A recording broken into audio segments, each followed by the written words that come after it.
Hey y'all, my name is Martin Malelu and I'm a librarian with LA County Library. Today we're going to talk about radar, how it works, and then we're going to do an experiment where we get to kind of see how radar would work in a small cardboard box. Radar started out as an acronym for radio detecting and ranging and eventually became a noun of its own.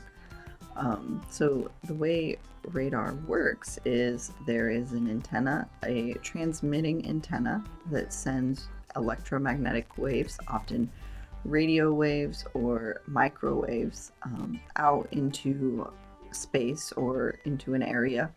And then those waves bounce back off of whatever they hit, and they are then picked up by a receiving antenna, which is often the same antenna, but not always.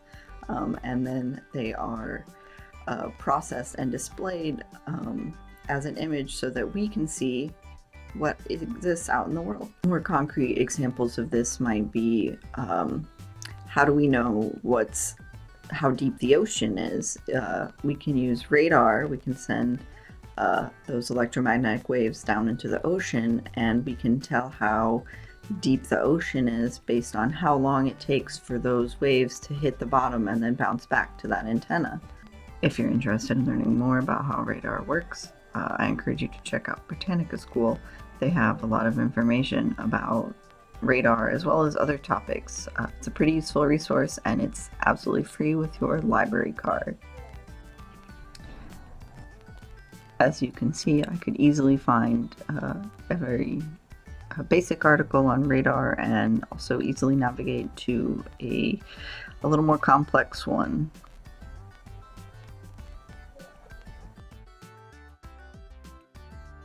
Alright, to do this activity to demonstrate how radar works, we're going to need some modeling clay. You're going to need some scissors. You're going to need a pen or a marker. You're going to need a bunch of straws, maybe 20 or more. It depends on how big you make your project.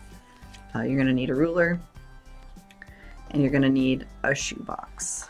Alright, so I have my shoebox here, and the first thing I'm going to do is I'm going to draw a grid on the lid. So using my ruler, I'm going to measure this way and this way, and every inch I'm going to put a mark, and every inch this way I'm going to put a mark. So I'm going to have a bunch of squares on my shoebox lid. So I'm going to go ahead and do that, and then I'll show you what it looks like.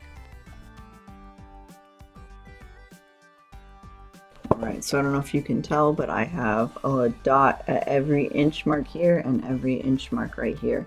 So now I'm going to draw lines, and I'm going to do that and be right back. Alright, so now my shoebox looks like this.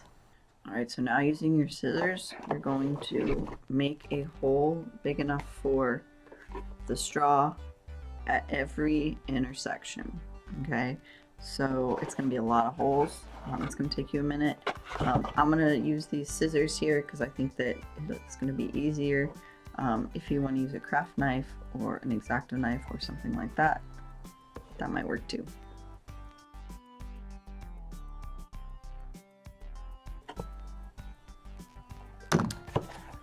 Alright, I've got a hole at each of my intersections. Something that I like to remember when I'm doing an activity like this is you can always make the holes bigger later, but you can never make them smaller again.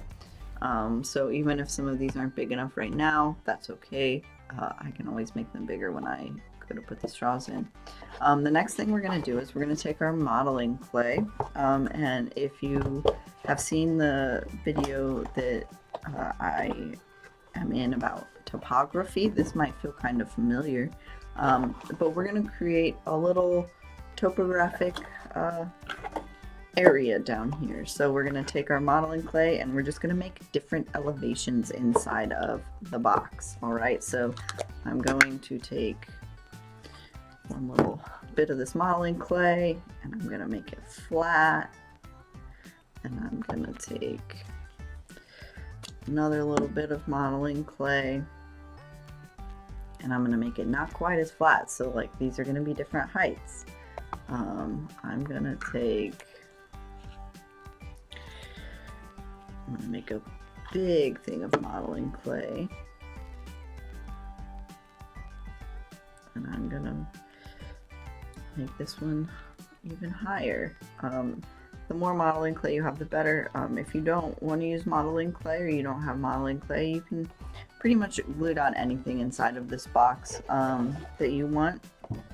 But I have a lot of modeling clay, so I'm going to go ahead and use it.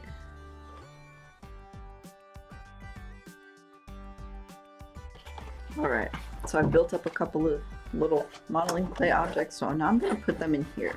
And because I'm using modeling clay, I'm going to see if I can do it. Yeah, I think they stick pretty well without glue. So I'm not going to glue them down, but there's a lot of cat hair in this box. But if you, I'm just going to stick them in random places inside this box. Alright, so I've got all my things inside of there. You can see them all. And then I'm going to close the box. And I'm going to get my straws. And I'm going to put one straw in every hole. And what I'm going to do when I push the straw in is I'm going to stop when I feel it hit something. So I'm not trying to push it through the clay. I just want it to rest on top of the clay if it's over a place where there is modeling clay. So gently I'm going to push this one. Alright, I don't think that one is near any modeling clay because I feel like it hit the cardboard. But I'm just going to keep pushing these down until I have all of them in there.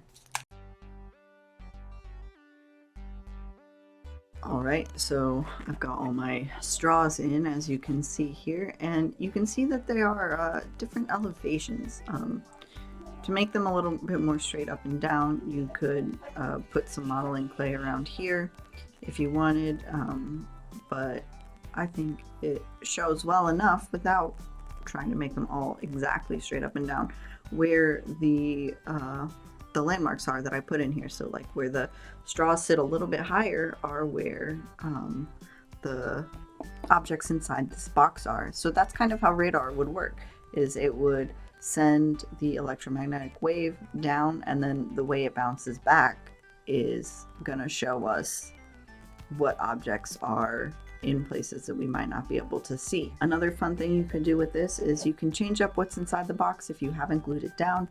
You can also task someone with maybe drawing what they think is inside the box based on how the elevation comes across on the straws, and see how accurate it can get. You can also put more holes in here, and the more holes you put in here, the more accurate it's going to be. The more straws you get in there, the more accurate it's going to be.